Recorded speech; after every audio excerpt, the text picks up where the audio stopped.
Estado intermediário. O texto para esta reflexão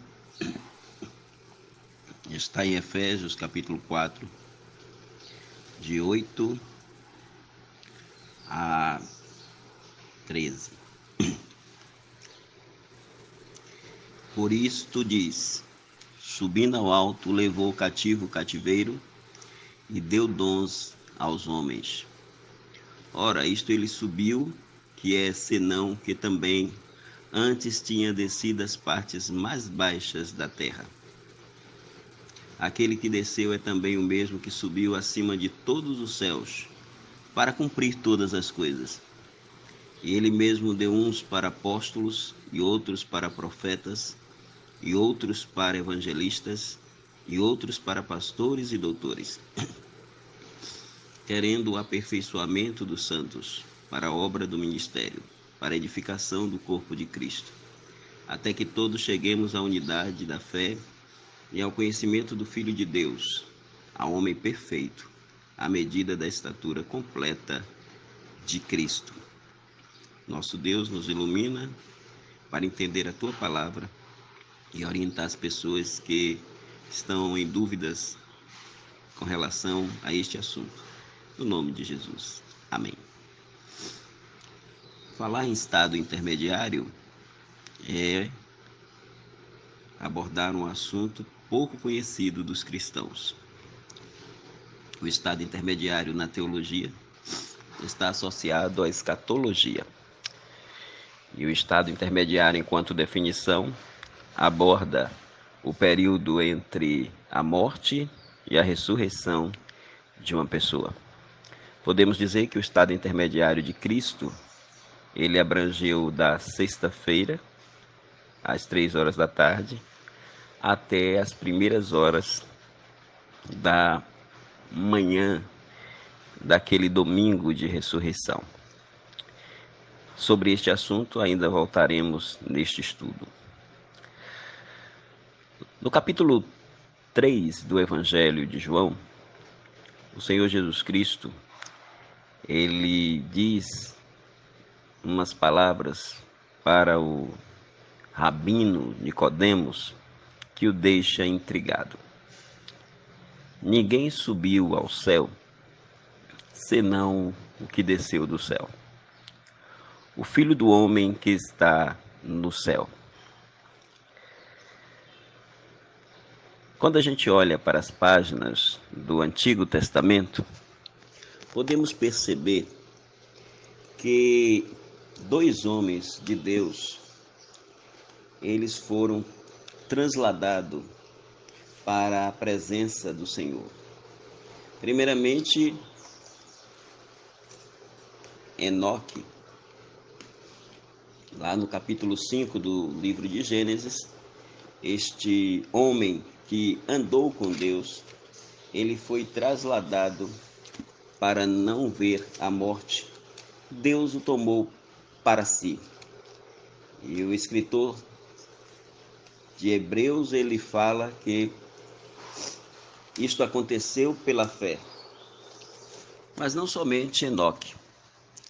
Elias também, no capítulo 12, capítulo 2, versículo 11, do livro de Reis, segundo livro de Reis, capítulo 2, verso 11, também foi trasladado. E é interessante que o texto, ele registra as seguintes palavras: e sucedeu que, indo eles, andando e falando, eis que um carro de fogo, com cavalos de fogo, os separou um do outro, e Elias subiu ao céu num redemoinho.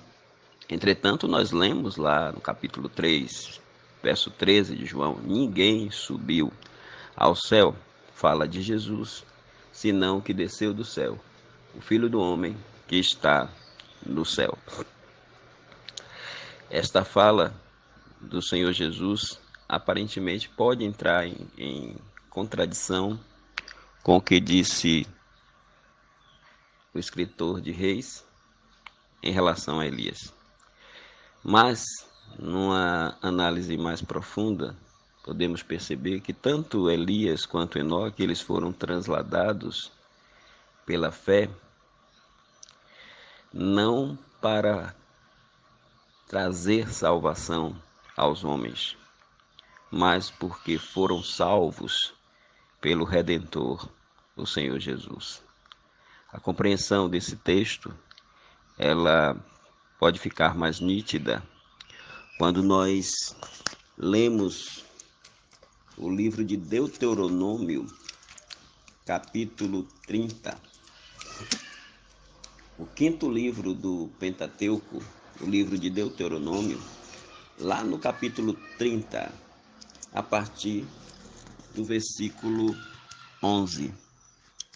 Porque este mandamento que hoje te ordeno não te é encoberto, e tampouco está longe de ti. Não está nos céus para dizeres: quem subirá por nós aos céus? Nota bem, quem subirá por nós aos céus? Que nulo traga e nulo faça ouvir, para que cumpramos. Nem tampouco está no abismo ou no inferno, para dizeres: quem passará por nós além do mar, para que nulo traga e nulo faça ouvir, para que o cumpramos. Porque esta palavra está muito perto de ti, na tua boca e no teu coração, para cumprires. Deuteronômio 30, de 11 a 14. O apóstolo Paulo, ao trazer esta passagem e associá-la ao Senhor Jesus Cristo enquanto único e suficiente Salvador, na carta aos Romanos, no capítulo 10, ele diz as seguintes palavras, versículos de número 6 até o versículo de número 10. Mas a justiça que é pela fé diz assim: não digas em teu coração: quem subirá ao céu? Isto é, a trazer do alto a Cristo. Ou quem descerá ao abismo?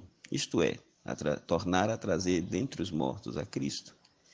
E aí ele dá a interpretação correta deste texto de Deuteronômio 30, mas que diz: a palavra está junto de ti, na tua boca e no teu coração.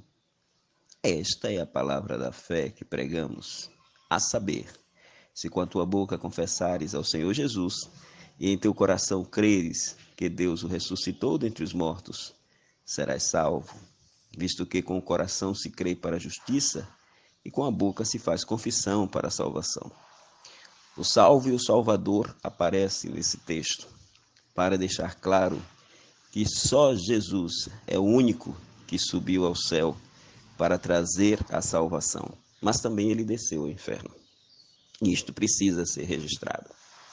No Antigo Testamento, as pessoas crentes, quando morriam, elas iam para o mesmo lugar que as pessoas não crentes. Elas iam para o Sheol. Sheol é a palavra utilizada para mundo dos mortos. Na Bíblia, ela é também identificada com o inferno. Então, tanto o crente quanto o não crente iam para o inferno. Você pode pensar, mas é isso mesmo? Sim, só que Jesus nos dá, através do seu Espírito, o entendimento para percebermos que este lugar, que Sheol é hebraico, ou Seol, e Hades é grego, este lugar, ele recebia no estado intermediário das pessoas os incrédulos que iam para um lugar mais abaixo, um local mais abaixo, chamado de lugar de tormento, e o crente ia para um lugar mais alto, chamado de seio de Abraão. Nós podemos ver a identificação deste lugar no belo Salmo de número 39, que fala da onisciência e onipotência de Deus, e onipresença também.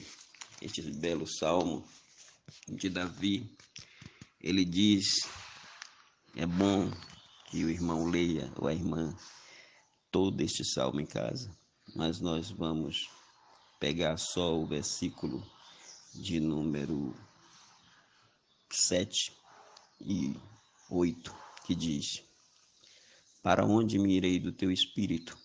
Ou para onde fugirei da tua face? Se subir ao céu, lá tu estás. Se fizer no inferno a minha cama, eis que tu ali estás também. A palavra inferno aqui é uma palavra para tradução, para versões latinas, porque é uma palavra que não existe na Bíblia. A palavra inferno, ela é latina, e a Bíblia foi escrita em hebraico, aramaico e grego. Portanto, Sheol pode se identificar com esse inferno, este lugar dos mortos. Só que havia essa divisão, seio de Abraão e lugar de tormento. Quando nós estudamos a história, que deve estar localizada no período interbíblico, ou seja, o período entre Malaquias e Mateus, 400 anos, Jesus faz referência a ela, a história do rico e Lázaro. E nesta história do rico e Lázaro, nós temos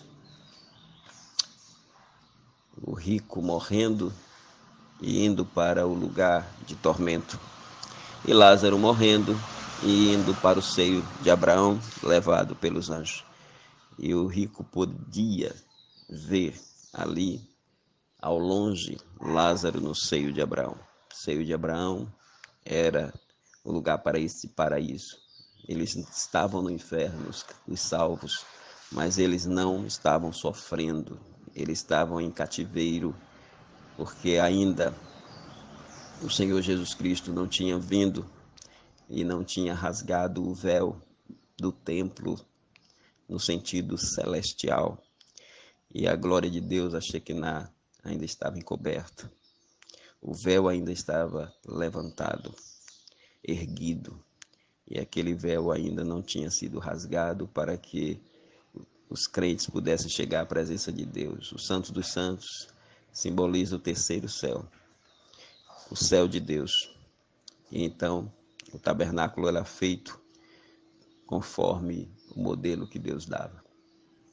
Por isso os crentes não podiam entrar ainda, porque o sacrifício real que iria substituir os tipos de sacrifícios de bodes, de touros, com os sangues que eram derramados e colocados na cobertura do propiciatório, mas ainda não havia a propiciação perfeita, que é o Senhor Jesus Cristo sendo sacrificado. Então, até então, todos os crentes iam para o seio de Abraão, que era o paraíso, e ali ficavam em cativeiro temporário, mas não sofrendo, só sofriam os que estavam no lugar de tormento. O Senhor Jesus Cristo, quando morreu ao lado de dois ladrões, um deles, Dimas, na história, estava do lado direito, repreendeu a gesta que estava no lado esquerdo e disse-lhe: Tu não temes a Deus estando na mesma condenação? Nós estamos aqui com justiça, porque os nossos feitos mereciam, mas este nenhum mal fez. E dirigindo-se a Jesus, disse: Senhor, lembra-te de mim quando vieres no teu reino. E o Senhor Jesus Cristo disse: Ainda hoje estarás comigo no paraíso. O Senhor Jesus chamou de paraíso ao seio de Abraão. Naquela sexta-feira, ele desceu ao inferno. Isto pode ser percebido no Salmo de número 16, quando um salmo messiânico. E neste salmo messiânico, o Senhor Jesus Cristo aparece. E lá no versículo de número 9 até o 11 diz a palavra: Portanto está alegre o meu coração e se regozija a minha glória. Aí é o Senhor Jesus falando profeticamente. Também a minha carne repousará segura. E aí nota bem, pois não deixará a minha alma no inferno, nem permitirá que o teu santo veja a corrupção. Far-me-ás ver a vereda da vida. Na tua presença, fartura de alegrias. A tua mão direita, delícias perpetuamente. Então, aqui nós vemos Jesus dizendo que o Pai não deixará a sua alma no Seol. E é assim, na sexta-feira ele desce ao Seol. Ele vai ao mundo dos mortos. Ele vai ao inferno. E o apóstolo Pedro, ele faz a interpretação desses versículos, fazendo alusão à ressurreição de Cristo no dia de Pentecostes.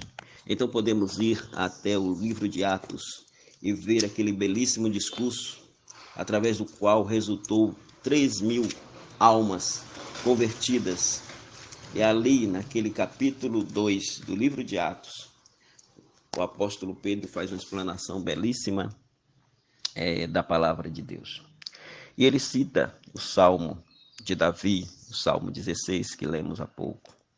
Ele diz no versículo de número 24, em diante do capítulo 2, ao qual, ou seja, a respeito de Jesus, Deus ressuscitou, desfazendo as dores da morte, pois não era possível que fosse retido por ela. Porque dele, ou seja, de Jesus, disse Davi: sempre via diante de mim o Senhor, porque está à minha direita, para que eu não seja abalado. Observe agora os versículos que lemos no Salmo 16. Por isso se alegrou o meu coração e a minha língua exultou. E ainda a minha carne há de repousar em esperança, pois não deixará minha alma no inferno ou no Hades, nem permitirás que o teu santo veja a corrupção. E agora fizeste-me conhecido os caminhos da vida, com a tua face me encherás de júbilo. E agora Pedro explica aos judeus, faz a interpretação do texto. Homens e irmãos, seja-me lícito dizer-vos livremente acerca do patriarca Davi, que ele morreu e foi sepultado, e entre nós está até hoje a sua sepultura. Sendo, pois, profeta, e sabendo que Deus lhe havia prometido com juramento que do fruto dos seus lombos, segundo a carne, levantaria o Cristo para assentar sobre o seu trono, e antevendo isto, disse da ressurreição de Cristo, que a sua alma não foi deixada no inferno, nem a sua carne viu a corrupção. E aí ele fala da ressurreição de Jesus. Deus ressuscitou a este Jesus, do que todos nós somos testemunhas, de sorte que, exaltado pela destra de Deus e tendo recebido do Pai a promessa do Espírito Santo, derramou isto que vós agora vedes e ouvis. E nota bem o versículo 14. Porque Davi não subiu aos céus, mas ele próprio disse: disse o Senhor ao meu Senhor, assenta-te à minha direita. É o Salmo 110. Até que ponha os teus inimigos por escabelo dos teus pés. Saiba, pois, com certeza toda a casa de Israel, a esse Jesus que em vós crucificastes, Deus o fez Senhor e Cristo. Na morte dele, o véu do templo se rasgou, de alto a baixo. Está lá no livro de Mateus 27, versos 50 e 51. O véu do templo se rasgou de alto a baixo. E aí, muitos dos mortos ressuscitaram para esta vida aqui ainda, depois da ressurreição dele. Mas Cristo rasgou o véu. Até a morte de Cristo, os crentes iam para o seio de Abraão, para o inferno. Era esse o período intermediário deles, os crentes do Velho Testamento. Com a ressurreição de Cristo, ele desceu até ao seio de Abraão. Ele disse para o ladrão: ainda hoje estarás comigo no paraíso. O paraíso era esse seio de Abraão no Velho Testamento. Já no Novo, nós temos 2 Coríntios capítulo 12. Lá o apóstolo Paulo fala dele mesmo: conheço um homem em Cristo que há 14 anos, se no corpo não sei, se fora do corpo não sei, Deus o sabe, foi arrebatado até o terceiro céu. E lá ouviu palavras inefáveis que ao homem não é lícito falar. E o apóstolo Paulo diz: este homem foi arrebatado ao paraíso. O paraíso, depois da morte de Cristo e do rasgar do véu, pensando no céu, rasgar da sua própria carne, deixando-nos, conforme Hebreus capítulo 10, versículo 19, deixando-nos entrar no trono da graça, chegar na Shekinah de Deus com alegria e ousadia, podemos agora interceder, podendo agora orar, porque Jesus está à direita de Deus, o véu foi rasgado, e todos os crentes, depois da ressurreição de Cristo, eles passam a ir não mais para o seio de Abraão. Os incrédulos, eles continuam de Caim até os que morrem hoje, continuam lá no lugar de tormento, seus espíritos vão para lá. Mas os espíritos do crente, depois de Atos 2, depois do Pentecostes, os espíritos dos crentes agora vão para o terceiro céu, porque agora inaugurou-se a dispensação da graça. Os espíritos dos crentes vão para a glória de Deus, vão ao terceiro céu. Mas para que isto acontecesse, o Salmo 24 retrata bem essa entrada linda de Jesus. Levantai, ó portas, as vossas cabeças, levantai-vos, ó entradas eternas, e entrará o Rei da Glória. Quem é este Rei da Glória? O Senhor forte e poderoso. Ele é o Rei da Glória. E este Rei da Glória, ele entrou, e conforme diz Hebreus, ele apresentou os crentes ao Pai. Eis aqui Deus, eu e os filhos que o Senhor me deu. Ele entrou à destra de Deus. Ele chegou lá e assentou-se no trono de sua glória. Ele rasgou o véu. E os crentes agora podem chegar à presença de Deus. Por isso, baseado no Salmo de número 68, lá o salmista já registra no Salmo 68, versículo de número 18 e 19. Ele diz, a respeito de Cristo, tu subistes ao alto, levaste cativo o cativeiro, e recebeste dons para os homens e até para os rebeldes, para que o Senhor Deus habitasse entre eles. Bendito seja o Senhor, que de dia em dia nos carrega de benefícios, o Deus que é a nossa salvação. Aí nós entramos e entendemos melhor a carta aos Efésios, porque Paulo está interpretando esse texto do Salmo 68, versículo 18 e 19, quando ele mostra que o Senhor Jesus Cristo, ele subiu ao céu.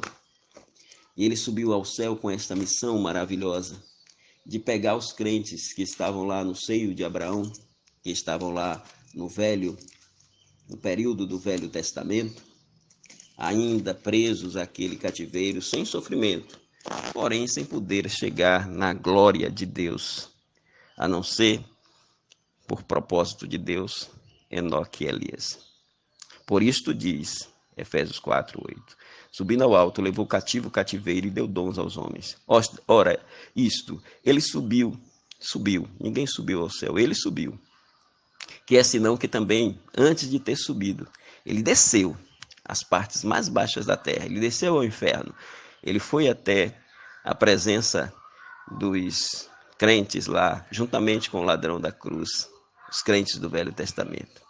E ali ele pegou o cativeiro, ele pegou aqueles crentes e transportou após a sua ressurreição para a glória de Deus. E agora todos nós podemos morrer para lá. Aquele que desceu é também o mesmo que subiu acima de todos os céus e chegou lá no terceiro céu, no paraíso, para cumprir todas as coisas e ainda poder, através do seu Espírito, dar dons aos homens. E ele deu uns para apóstolos, outros para profetas, outros para evangelistas e outros para pastores e doutores. Em se tratando da carta de Pedro, e o texto que diz que Jesus foi e pregou aos espíritos em prisão, isso não tem a ver com a descida de Jesus ao inferno. Retrata a questão até exemplificada de Noé. Isto eu acredito que tem mais a ver com o que diz o apóstolo Pedro, pois é ele que está retratando o assunto, e lá na sua segunda carta, lá no capítulo, sua primeira carta, lá no capítulo 1, ele diz, versículos de número 10 a 12, da qual salvação inquiriram e trataram diligentemente os profetas que profetizaram a graça e vos foi dada, indagando que tempo, que ocasião de tempo, o Espírito de Cristo que estava neles, ou seja, Cristo estava nele através do seu Espírito, estava em Noé e em outros, indicava anteriormente, testificando os sofrimentos que a Cristo havia de vir, como Isaías fez no capítulo 53, e a glória que lhes havia de seguir no mesmo capítulo, aos quais foi revelado que não para si mesmos, mas para nós, eles ministravam estas coisas que agora foram anunciadas por aqueles que pelo Espírito Santo enviado do céu vos pregaram o Evangelho, para as quais coisas os anjos desejam bem atentar. Então esse texto da palavra de Deus, eu acredito que está ligado ao texto que Jesus foi e pregou em espírito, ele pregou aos espíritos em prisão. Claro que uma pessoa sem Cristo está com seu espírito aprisionados. Então acredito que o texto que fala que ele foi e pregou aos espíritos em prisão, e retratando em especial os tempos de Noé, Ele está falando de Noé sendo usado pelo Espírito de Cristo para pregar aos espíritos em prisão, aquelas pessoas que foram rebeldes nesse tempo do dilúvio, e o Senhor Jesus as usou Noé para pregar, usou a arca para pregar, o pregoeiro da justiça, a esses espíritos em prisão. Eu entendo melhor assim, não creio que Jesus desceu ao inferno para pregar aos antediluvianos, porque senão haveria uma segunda chance, uma segunda oportunidade, isso não tem base na Bíblia. E acerca de Jesus pregar aos mortos e aos vivos, sendo o Senhor dos mortos e dos vivos, ele pregou, e isso é fato, todos nós estávamos mortos em ofensas e pecados espiritualmente, conforme Efésios capítulo 2, versículo 1. Vós que estáveis mortos em ofensas e pecados. O incrédulo está morto. Então, quando este evangelho alcança mortos, ele alcança os não salvos, e eles são salvos pela graça de Deus, e alcança também os vivos para edificação. Aí depois de mortos nós ressuscitamos com Cristo espiritualmente, e aí agora, pensando nas coisas que são de cima, o evangelho vem nos edificar. Então, Jesus Cristo pregou o evangelho aos vivos e aos mortos nesse sentido, mas também pode ter a interpretação de que ele pregou aos mortos que em delitos e pecados, e isso também ele fez. O evangelho chegou aos mortos também, espiritualmente, para que Cristo seja Senhor tanto dos vivos quanto dos mortos. No juízo final, eles não terão desculpa diante de Deus, porque eles ouviram o evangelho. Então, os mortos que vão para o inferno. Mas aos mortos espiritualmente que ressuscitaram em Cristo.